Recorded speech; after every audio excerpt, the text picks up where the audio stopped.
wipEout is a futuristic racing game developed by Psygnosis and released on the Sega Saturn in 1996, just a few months after the PlayStation version.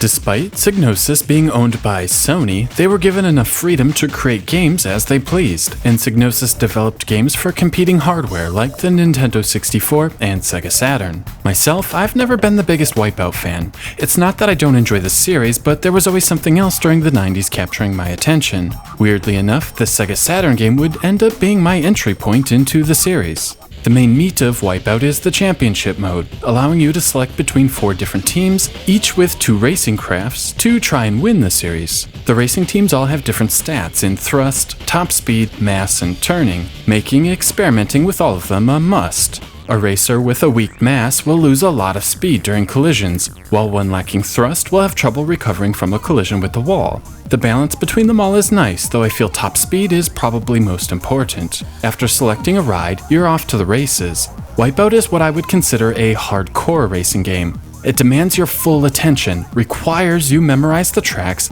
and insists you master the game's intricate controls. While the D-pad steers as expected, you also have independent control over your air brakes using the left and right shoulder buttons. Generally, steering controls the nose of the craft, while the air brakes will make the rear kick out. You then have to use these 2 mechanics to maneuver through some extremely technical track layouts. The biggest gripe I have with wipEout is the unforgiving collision detection. If you touch the wall, you will come grinding to a halt. The tracks themselves are generally narrow, and the complicated controls can make staying on course an incredibly challenging experience. Still, if you manage to finish the Venom Championship in first place, you will unlock the Rapier Championship. This is like hard mode. All of the racing crafts are significantly faster, and the AI is much more relentless. While the 6 courses are repeated in this mode, the time of day changes, which is a nice touch. Completing this will unlock a 7th course, though I've never been able to manage it myself. In addition to some very technical track designs, wipEout also includes many arcade touches. Tracks are littered with speed pads, giving a nice boost of speed. Of course, memorizing the placement of these will be very beneficial to victory. There are also weapons, giving you some additional ammunition. These range from shields, bombs, and missiles. I actually enjoy how these are not the focus of the game, and utilizing these is more of a bonus than a requirement. It keeps the focus of wipEout on racing. A big feature of the wipEout series has always been the music. With the advent of using CDs for video games, developers were no longer limited by the sound hardware in the game console.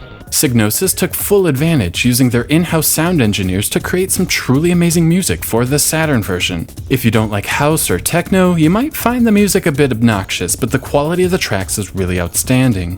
The compositions are fast, futuristic, and use a variety of different synthesized sounds, and do a great job setting the tone for the game. This is the type of music that you'll have no problem listening to outside the game. They're truly outstanding. Graphically, the Saturn version of wipEout is easily the weakest in the series. Due to hardware limitations, there really aren't any lighting effects, and the transparencies really stand out.